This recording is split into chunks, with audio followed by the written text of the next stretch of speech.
fact of the matter is that our company has 4 key values, and the most important value to us is safety.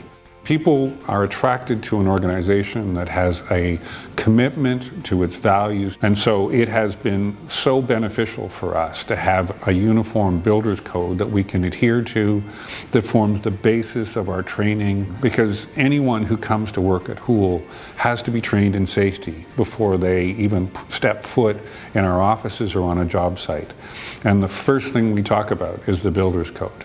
It definitely works in support of all of the things that we want to see more of in our company and in the industry in general. Everyone supports the Builder's Code because everything that's in there is everything that they've wanted to see more of in the industry for most of their careers. The designation of being an essential worker through a pandemic, it was eye-opening. It really shows, I think, how important construction actually is and how much really gets done behind the scenes that maybe people weren't aware of before.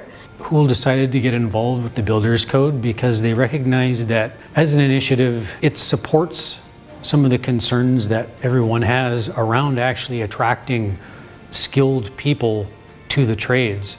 I think that one of the things that has stopped a lot of good skilled people from getting into the trades to begin with is there is that stigma, that perception that you have to be willing to tolerate the abuse that was sort of a historical fixture of construction in particular. With the Builder's Code being around and being so prevalent in our industry now, I think it helps attract the younger and new workers because it takes away some of that fear of getting hazed and of being treated poorly on sites, or of that fear of being embarrassed for not knowing what you're doing right off the bat. It's really taken away that anxiety of things, and it's pushed the expectation forward that this is an environment you can learn and grow in.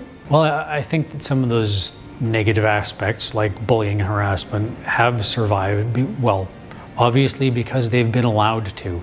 And some of the people that have been involved in construction for many, many years have decided at one point that the best way to drive people was to yell at them and make them afraid that if they didn't produce, that they were going to be bullied and harassed and hazed. Everyone came there to get the gratification of having built something together.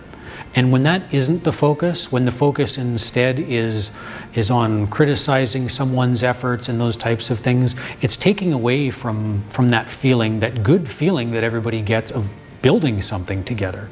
I think that has probably been one of the biggest, most significant parts, is just getting all of that out of the workplace so that we can really do the work, do the job in an undistracted, safe, happy way.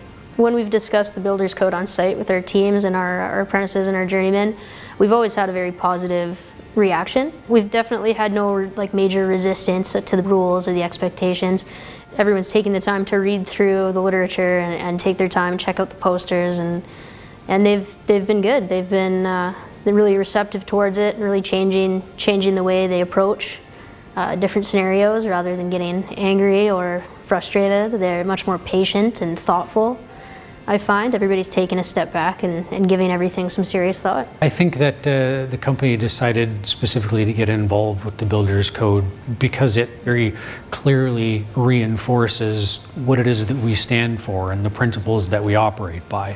It puts it in something that's very simple to read and understand, and lets everybody see in a very visible kind of way up in front of them that this is who we are and this is how we're going to behave on a minute-by-minute basis on every job site that we've got. On behalf of everyone at Houle, I want to say how proud we are. It is a huge milestone for us and great affirmation of the safety culture that we really desire for our company.